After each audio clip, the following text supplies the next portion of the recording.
Hello students, देखिए अब तक जो लास्ट लेक्चर में हमने पढ़ा था ग्रेविटेशनल फील्ड पढ़ा था, ग्रेविटेशनल पोटेंशियल पढ़ा था, पोटेंशियल एनर्जी देखे थी। अभी जो आज के लेक्चर में आता है हमारे पास में एस्केप स्पीड क्या होती है। वेरी इंपॉर्टेंट टॉपिक है बेटा, यहाँ से जो एग्जाम्स के हिसाब से आपसे क्वेश्चंस पूछे जाते हैं एस्केप स्पीड की डेरिवेशन एंड ऑर्बिटल स्पीड, दोनों डेरिवेशंस मोस्ट इंपॉर्टेंट है। यहाँ से आपके पास में एमसीक्यूज क्वेश्चंस भी बनते हैं। ठीक है बेटा, तो सबसे पहले आपके पास में एस्केप स्पीड का मतलब क्या है। ठीक है, तो वेरी इंपॉर्टेंट टॉपिक है एस्केप स्पीड। एस्केप स्पीड मतलब कोई भी ऑब्जेक्ट, यानी कि हम किसी भी ऑब्जेक्ट को फेंक रहे हैं, वर्टिकली हमने ऊपर की तरफ फेंका तो ऑब्जेक्ट क्या हुआ कि कुछ दूरी तक ऊपर गया और फिर वापस नीचे आ गया। ऐसा क्यों हुआ? क्योंकि अर्थ उसको क्या कर रही है, खींच रही है अपनी ग्रेविटेशनल फील्ड। क्योंकि अर्थ का ग्रेविटेशनल फील्ड है, वो उसके ऊपर क्या करेगी बेटा, फोर्स लगाएगी और उस फोर्स के कारण क्या हो जाएगा, ऑब्जेक्ट नीचे आ जाता है। ठीक है, तो हमें क्या देखना है कि एस्केप का मतलब क्या है, कि अर्थ के ग्रेविटेशनल फील्ड से बॉडी बाहर कैसे जाएगी।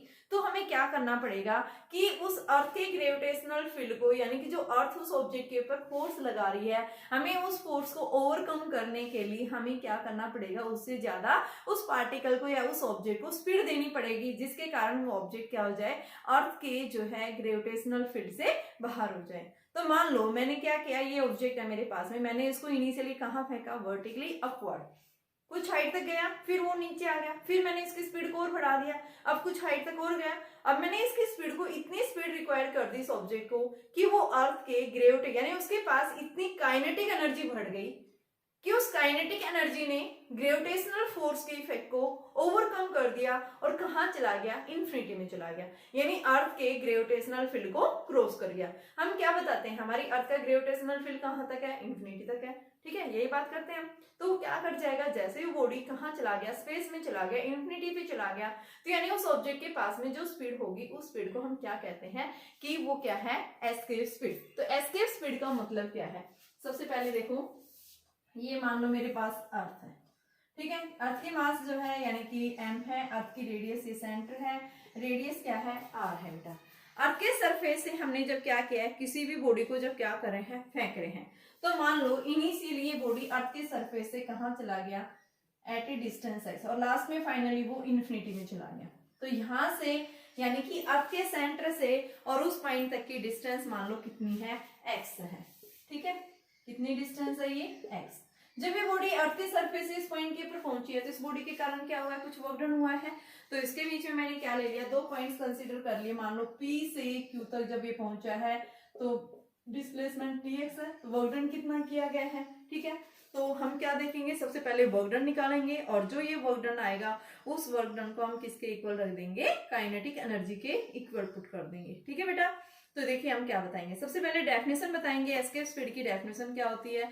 तो एस्केप स्पीड की डेफिनेशन है कि escape speed is the minimum speed required to a body, is the minimum speed required to a body such that it overcome the gravitational force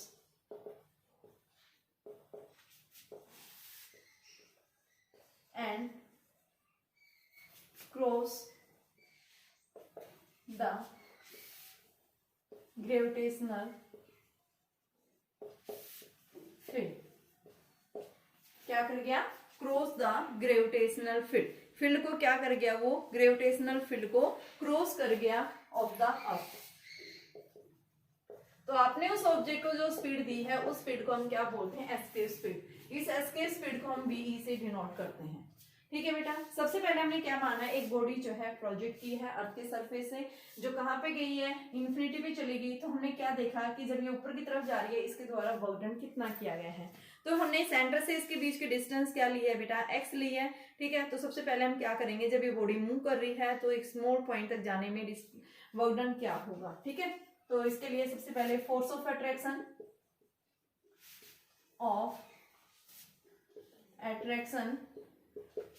exerted by earth on body किसके equal होगा, G M M by X square. Force कहाँ लग रहा है, ऊपर की तरफ लग रहा है ये फोर्स, बॉडी मूव भी कहाँ करिए, ऊपर की तरफ। Then the work will be done, small amount of work done ले रहे हैं, क्यों, क्योंकि बॉडी स्मॉल डिस्प्लेस कर रही है P से Q की तरफ, तो F D X small work will be done from P to Q।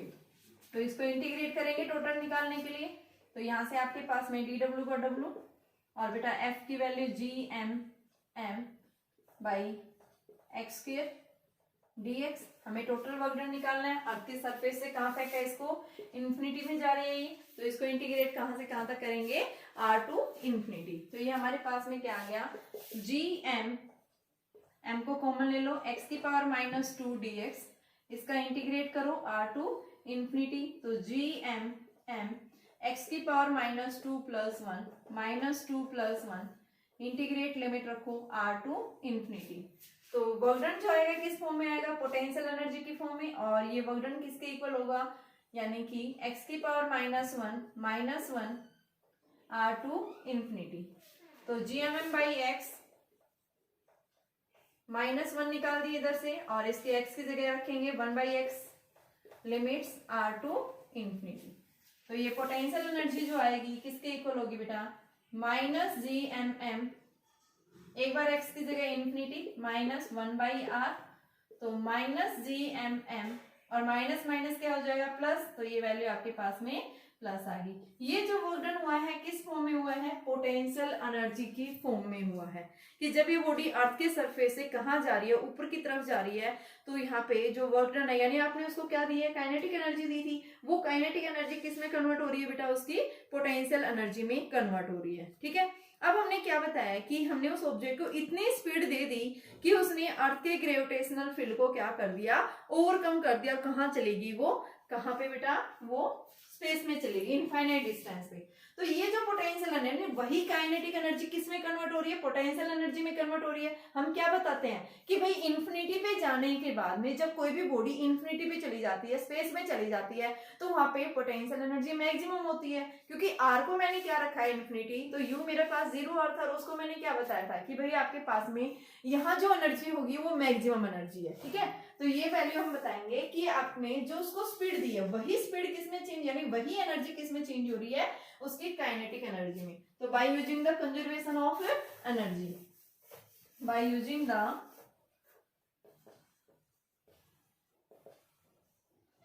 Conservation of energy, तो आपने क्या दी है उसको, काइनेटिक एनर्जी ½ mv² और प्लस में पोटेंशियल एनर्जी कितनी आ रही है, माइनस में होती है ये Gmm/r is equal to infinity पे काइनेटिक एनर्जी 0 और पोटेंशियल एनर्जी 0, तो ये क्या आ गया, ½ mv² is equal to Gmm/r, m से m कैंसिल, तो बेटा v² क्या आ गया, Gm/r, v की वैल्यू हमारे पास में 2Gm/r आ गई। इस स्पीड को हम क्या बोलते हैं, क्या है ये, एस्केप स्पीड। ठीक है, इसका दूसरा फॉर्मूला जैसे देखिए, अर्थ के सरफेस पे g होता है Gm/r², तो Gm क्या होगा, Gr², Gr² अपॉन में r से r कैंसिल, क्या आ गया, √2Gr। तो ये इसका दूसरा फॉर्मूला है। एक फॉर्मूला तो ये हो गया 2Gm/r, उसका रूट, और दूसरा क्या आ गया, √Gr। ठीक है बेटा, तो ये है हमारे पास में एस्केप स्पीड। तो जल्दी से एक बार इसको नोट करो, उसके बाद फिर दूसरा फॉर्मूला और बता रहे हैं हम यहां से।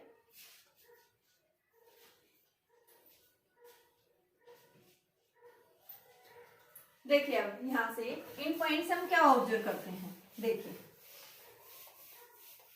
एस्केप स्पीड जो है अर्थ के सरफेस के लिए कितनी होती है, सबसे पहले हम ये वैल्यू निकालेंगे। एस्केप स्पीड, किसी भी ऑब्जेक्ट को जब आप अर्थ के सरफेस से क्या कर रहे हैं कि वो अर्थ के ग्रेविटेशनल फील्ड से बाहर निकल जाए, तो उसके लिए एस्केप स्पीड कितनी चाहिए, जी कितना होता है अर्थ के सरफेस पे 9.8, और अर्थ की रेडियस क्या है 6.4 × 10⁻⁶ मीटर पर सेकेंड। तो एस की स्पीड क्या होती है √2 GR। तो यहाँ पे वैल्यू रखेंगे 2 इंटू 9.8 इंटू में 6.4 इंटू 10⁻⁶। तो बेटा ये वैल्यू 11.2 इंटू 10⁻³ मीटर पर सेकेंड, और इसको हम क्या लिख सकते हैं 11.2 किलोमीटर पर सेकेंड। क्या होगी ये एस की स्पीड अर्थ के लिए, कि अर्थ के सरफेस से जब आप किसी भी बॉडी को फेंकेंगे तो बॉडी क्या करेगी, अर्थ के ग्रेविटेशनल फील्ड को क्रॉस करेगी। कितनी स्पीड होगी उसके लिए, यानी कि 11.2। अब देखिए किसी भी प्लेनेट के पास में जो एटमॉस्फेयर पॉसिबल होगा, प्लेनेट हैज पॉसिबल एटमॉस्फेयर, वो किस फिनोमिना पे के बेस पे बताएंगे। तो देखिए अगर वहां पे गैस मॉलिक्यूल्स की स्पीड मोर देन एस के स्पीड से है, देखो अलग अलग प्लैनेट्स के लिए बेटा एस के स्पीड अलग अलग होती है। अभी देखो हमने फॉर्मूला पढ़ा है 2gm/r, यानी एस के स्पीड किसके ऊपर डिपेंड करती है, यानी उस प्लेनेट के मास के ऊपर और उस प्लेनेट की रेडियस के ऊपर। डिफरेंट प्लैनेट्स के पास में डिफरेंट मास होता है, डिफरेंट रेडियस होती है, तो बेटा उनके लिए एस के स्पीड भी क्या मिलेगी, डिफरेंट मिलेगी बच्चों। ठीक है, तो हम क्या बताते हैं डिफरेंट प्लैनेट्स के पास में एस के स्पीड भी क्या होगी, डिफरेंट होगी। ठीक है, और डिफरेंट एस्केप स्पीड होगी, ये एस्केप स्पीड के बेस पे भी हम बता सकते हैं कि किस प्लेनेट के पास में एटमॉस्फेयर पॉसिबल है या नहीं है, किस फिनोमिना के बेस पे। तो इसके लिए हम क्या करेंगे कि उस प्लेनेट के ऊपर जो भी गैस मॉलिक्यूल्स हैं, उन गैस मॉलिक्यूल्स की रूट मीन स्क्वायर स्पीड को अगर हम क्या करते हैं, किससे कंपेयर करते हैं, एस्केप स्पीड से। देखो अगर ये एस्केप स्पीड आपके पास में जो रूट मीन स्क्वायर स्पीड है गैस मॉलिक्यूल्स की, अगर वो लेस देन है एस्केप स्पीड से, तो उस केस में एटमॉस्फेयर पॉसिबल है, एटमॉस्फेयर विल बी पॉसिबल। लेकिन अगर गैस मॉलिक्यूल्स की स्पीड यानी कि रूट मीन स्क्वायर स्पीड अगर वो लार्जर है एस के स्पीड से, तो उस केस में हम क्या बताएंगे, एटमॉस्फेयर पॉसिबल नहीं है, no atmosphere will be possible. कोई एटमॉस्फेयर पॉसिबल नहीं है। ठीक है बेटा, तो आप किस तरह से किस फिनोमिना के बेस पे जो है आप क्या बताएंगे, एस के स्पीड का फॉर्मूला क्या होता है भाई, वहां पे एटमॉस्फेयर पॉसिबल है या नहीं है, वो हम कैसे बताएंगे। तो हम इसी फिनोमिना के बेस पे हम बताते हैं। ठीक है, तो ये तो था हमारे पास में एस के स्पीड। अब जैसे आपके पास क्वेश्चन दिया हुए हैं, अर्थ के लिए एस के स्पीड होती है 11.2 किलोमीटर पर सेकेंड। ठीक है, कि आपके पास में क्या दिया हुआ है क्वेश्चन, कि हमारे पास में जो अर्थ के लिए 11.2 किलोमीटर पर सेकेंड है, क्या निकालना है हमें, एस के स्पीड निकालने एक दूसरे प्लेनेट की जिसका मास जो है बेटा 1000 गुना ज्यादा है अर्थ के मास से, और रेडियस जो है वो 10 गुना ज्यादा है, यानी रेडियस 10 गुना ज्यादा है और मास जो है 1000 गुना ज्यादा है। तो उस प्लेनेट के लिए एस के स्पीड क्या होगी। तो सबसे पहले दोनों को कंपेयर करो, तो देखिए कैसे निकालेंगे। सबसे पहले हम किसके लिए निकालेंगे बेटा, अर्थ के लिए √2gm/r, और ये कितनी है 11.2 2gm/r। दूसरे प्लैनेट्स के लिए VE' 2gm'/r', यहां से m' दे रखा है, 1000 गुना है और रेडियस 10 गुना ज्यादा है, तो ये इसे कैंसिल। VE' हम इसको डिवाइड कर दिए, मान लो इक्वेशन सेकंड है, ये इक्वेशन क्या थी, फर्स्ट है, डिवाइड करें तो VE' अपॉन 11.2 2gm इंटू में 100 अपॉन r, और ये क्या आ गया बेटा नीचे √2gm, ये बाई r, ये कैंसिल हो गया, ये कैंसिल हो गया, क्या आ गया 10। तो VE' क्या हो गया 10 इंटू 11.2, इसको सोल्व करेंगे तो आपके पास में 10, तो कितना आ गया 112 किलोमीटर पर सेकेंड, यानी उस प्लेनेट के लिए क्या होगी 112 किलोमीटर पर सेकेंड जो है उसकी एस के स्पीड होगी। ठीक है बेटा, तो यानी एस के स्पीड किसके ऊपर डिपेंड करती है, mass of the planet and radius of the planet, उस रेडियस की प्लेनेट यानी उस प्लेनेट की रेडियस कितनी है और उस प्लेनेट का मास कितना है उसके ऊपर डिपेंड करती है। दूसरा देखिए क्या पूछता है यहाँ से, एक ब्लैक होल होता है, ब्लैक होल का मतलब क्या है। देखो ब्लैक होल हम क्या बताते हैं, ब्लैक होल जो है एक ऐसा होल होता है, यानी कि उस बॉडी को हम ब्लैक होल कहेंगे जहां पे ग्रेविटेशनल फोर्स जो है इतना ज्यादा स्ट्रॉन्ग होता है कि सच दैट, यानी कि इतना स्ट्रॉन्ग होता है, nothing can escape from its surface. उस सरफेस हम किसी भी चीज को एस्केप नहीं कर सकते। उसको ग्रेविटेशनल फील्ड यानी उसका ब्लैक होल के अंदर फोर्स की वैल्यू बेटा इतनी ज्यादा स्ट्रॉन्ग होती है that can nothing be escapes from the surface of hole, यानी कि उस सरफेस उसके जहां पे ब्लैक होल होगा ना, उस सरफेस से हम किसी भी बॉडी को एस्केप नहीं कर सकते, तो उसको हम क्या कहते हैं, क्या है वो, ब्लैक होल है। इवन जो लाइट की स्पीड जो होती है ना, वो हम क्या बताते हैं, 3 × 10⁸ होती है, जो हम क्या बताते हैं, इससे ज्यादा, यानी कि कोई ऐसा पार्टिकल मिला नहीं है जिसकी स्पीड इससे ज्यादा हो। लेकिन ब्लैक होल के अंदर अगर कोई पार्टिकल है, उस पार्टिकल की स्पीड भी अगर इससे ज्यादा है, उसके इक्वल है, यानी उस पार्टिकल को भी हम एस्केप नहीं कर सकते। ठीक है बेटा, तो यहाँ पे हम क्या बताते हैं कि एक ब्लैक होल क्या होता है। ब्लैक होल हम क्या बताएंगे, ब्लैक होल एक ऐसा, यानी कि एक ऐसा सरफेस होता है, एक ऐसी बॉडी होती है जिसके ऊपर ग्रेविटेशनल फोर्स इतना ज्यादा स्ट्रॉन्ग हो जाता है that can be nothing can be escapes. ठीक है, कि उसका मतलब क्या है कि वहां पे escape speed is more than the speed of light. ठीक है, तो ब्लैक होल का मतलब क्या होता है, तो आपके पास जब भी ब्लैक होल बनता है तो उस केस में उसकी रेडियस निकालने के लिए हम क्या फॉर्मूला बताते हैं, 2gm/r is greater than c। ठीक है, तो यहां से इसको करते हैं, तो ये हमें r निकालना है, तो ये वैल्यू क्या आ गई बेटा, 2gm/r c², और निकालना क्या है, हमें r निकालना है, तो उस केस में r की वैल्यू आपके पास में क्या आएगी, यानी कि r = 2gm/c²। ब्लैक होल के लिए conditions, black hole is A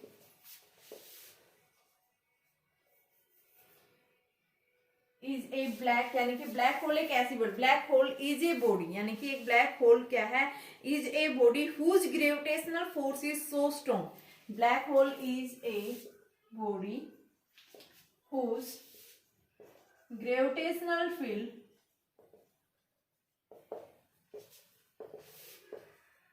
so strong that it can not escape anybody from its surface। अपने सरफेस से किसी भी बॉडी को वो क्या नहीं कर सकती, वो एस्केप नहीं कर सकती। जो लाइट की स्पीड है वो भी क्या है, क्या कि लाइट की स्पीड है उसको भी एस्केप नहीं कर सकता, तो उसको हम क्या कहते हैं, क्या है बेटा, वो ब्लैक होल है। ठीक है, तो ये था हमारे पास में ब्लैक होल की क्या कंडीशंस है, क्या होता है ब्लैक होल। इसके ऊपर एक क्वेश्चन दिया हुआ है, तो आप अभी इसमें कर सकते हैं। मैंने इसकी रेडियस निकालनी बता दी, आप यही फॉर्मूला इसमें अप्लाई करेंगे, √2gm/c²। ठीक है, उससे आपसे क्या निकल जाएगी, उसकी रेडियस निकल जाएगी ब्लैक होल की। तो इसके अंदर क्वेश्चंस दे रखे हैं, और अभी क्वेश्चन नंबर देखो आपके पास में, अगला टॉपिक करवा रही बेटा, इसके क्वेश्चंस लगभग हो जाएंगे। क्वेश्चन अब अगला टॉपिक आता है सैटेलाइट का। सैटेलाइट का मतलब क्या होता है, सबसे पहले सैटेलाइट का मतलब है कि कोई भी हेवनली बॉडी अगर अर्थ के अराउंड क्या करने लग जाती है, कि एक फिक्स ऑर्बिट, यानी कोई भी बॉडी अगर किसी हेवनली बॉडी की चारों ओर अगर रिवॉल्व करना शुरू कर देती है, तो उस केस में हम उसको क्या बोलते हैं, क्या है वो, एक सैटेलाइट है। ठीक है, तो सैटेलाइट क्या कहेंगे, सैटेलाइट का मतलब क्या है, सैटेलाइट मीन्स कि आपके पास में कोई भी बॉडी जब क्या करने लग जाती है, कि एक हेवनली बॉडी के चारों ओर रिवॉल्व करना शुरू कर देती है, तो उसको हम क्या बोलते हैं, क्या है बेटा, सैटेलाइट। ठीक है, तो satellite means a body revolves around a fixed orbit around a heavenly body, around a heavenly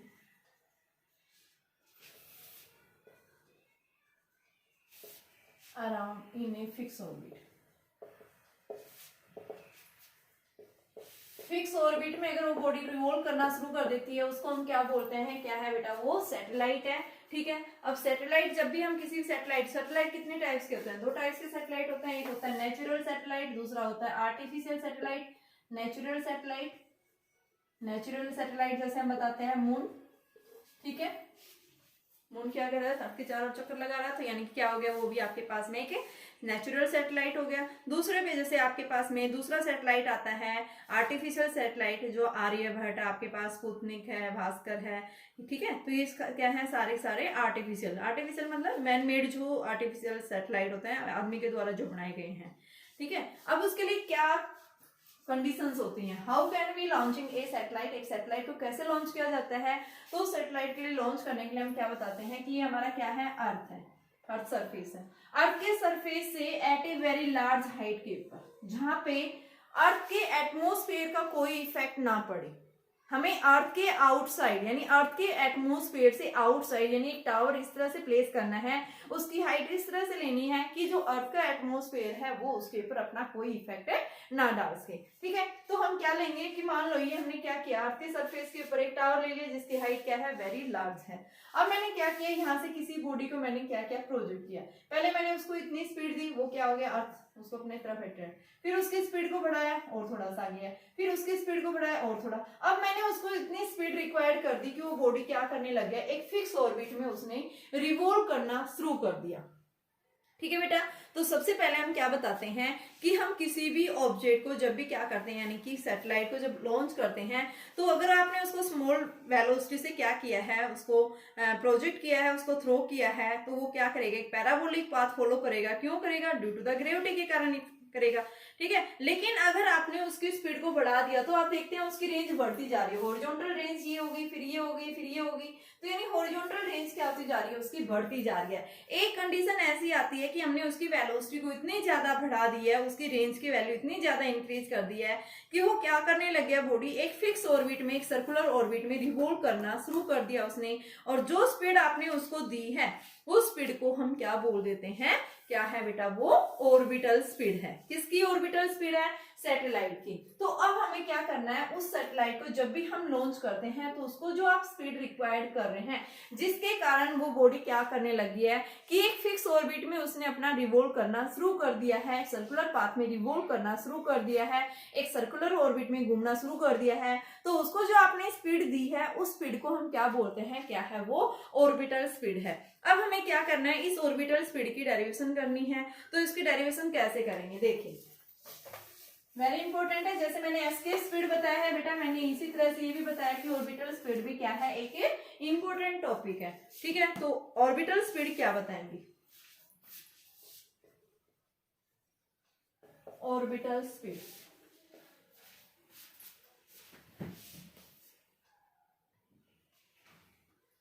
तो देखिए बेटा इसके लिए ऑर्बिटल स्पीड हम क्या बता रहे हैं, कैसे निकालेंगे। मान लो अर्थ है यहाँ के पास, ठीक है, यहाँ से हमने एट ए हाइट के ऊपर, ये क्या है, टावर है, इस टावर से हमने यहाँ से एक बॉडी को प्रोजेक्ट किया है जिसका मास m है, अर्थ का मास m है, इसकी रेडियस क्या है r, यहाँ से इस टावर की हाइट h है। जैसे ही हमने इसको फेंका, इतनी वेलोसिटी दी कि फिक्स ऑर्बिट में इसने रिवॉल्व करना शुरू कर दिया, तो इसको जो स्पीड आपने दिया उस स्पीड को हम क्या बोलते हैं, क्या है वो, ऑर्बिटल स्पीड है। तो अब देखिए ऑर्बिटल स्पीड आएगी कैसे, तो उसको हमें निकालना है, इसके ड्राइव करना है। तो सबसे पहले अर्थ के सरफेस पे रखी है, यानी एट ए हाइट पे है, तो अर्थ उसको अपनी तरफ अट्रैक्ट करेगी। तो फोर्स ऑफ अट्रैक्शन जो आएगा किसके इक्वल आएगा, GMM by R plus H का होल स्क्वायर। ये फोर्स ऑफ अट्रैक्शन उसको क्या करेगा, एक सेंट्रीपिटल फोर्स प्रोवाइड करेगा, और वो क्या होगा, mv नॉट स्क्वायर अपॉन में R प्लस एच। तो attractive force will be equal to the centripetal force, तो GMM by R plus H का whole square is equal to mv not square upon R plus H. R plus H से R plus H cancel, m से m cancel, तो ये क्या आ गया, GM upon R plus H is equal to V not square. तो बेटा V not square जो आपके पास में आया, ये क्या आया, GM upon R plus H, तो V not is equal to GM upon R plus H. एक तो फॉर्मूला ये आ गया ऑर्बिटल स्पीड का। ऑर्बिटल स्पीड भी किसके ऊपर डिपेंड कर रही है, मास के ऊपर डिपेंड कर रही है प्लेनेट की, कि किस प्लेनेट से आपने क्या कर रहे हैं, उसको सैटेलाइट कहाँ से लॉन्च कर रहे हैं, ठीक है। तो दूसरा उसकी डिस्टेंस, ठीक है बेटा। तो यहाँ से आपके पास में G बराबर हम क्या लिखते हैं, GM बाई R स्क्वायर। तो आपके पास GM किसके इक्वल आ गया, GR स्क्वायर। इस वैल्यू को उठा के यहाँ पुट करूंगी तो ऑर्बिटल स्पीड मेरे पास क्या आएगी, GR स्क्वायर अपॉन में R प्लस एच। तो R root G upon R plus H क्या होगी, ये ऑर्बिटल स्पीड होगी। ठीक है, तो ऑर्बिटल स्पीड क्या होती है, तो ये हमारे पास में डेरिवेशन है। ठीक है, ऑर्बिटल स्पीड। अब आता है कि अगर ये सैटेलाइट अर्थ के बहुत नजदीक है, उस केस में ऑर्बिटल स्पीड अर्थ के लिए क्या होगी। If the satellite lies very close to the surface of earth, if satellite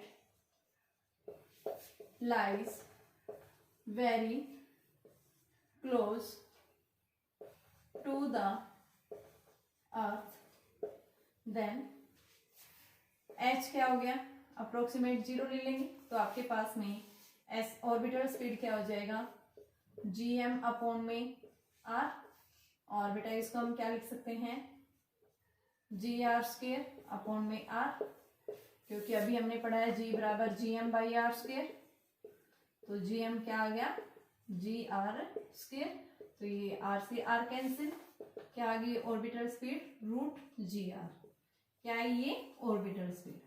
अब यहाँ पे अगर हम जी की वैल्यू रखते हैं 9.8 और अर्थ की रेडियस रखते हैं 6.4 इंटू 10⁻⁶, तो ये हमारे पास में कितनी आ जाती है 7.92 इंटू 10⁻³ मीटर पर सेकेंड, और 7.92 किलोमीटर पर सेकेंड हम इसको लिखेंगे।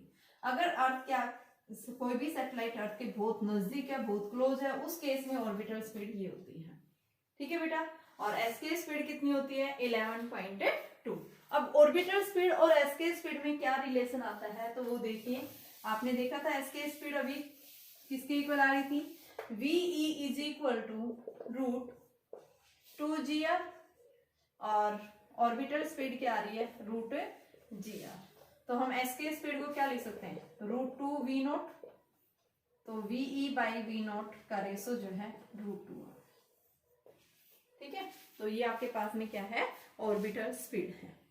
कल हम इस सैटेलाइट के चैप्टर को पूरा खत्म कर देंगे। ठीक है बेटा, सैटेलाइट खत्म हो जाएगा कल, जियो स्टेशनरी सैटेलाइट, उसकी हाइट, उसकी जो है आपके पास में एनर्जी टोटल, ये सब हम कल ड्राइव करेंगे।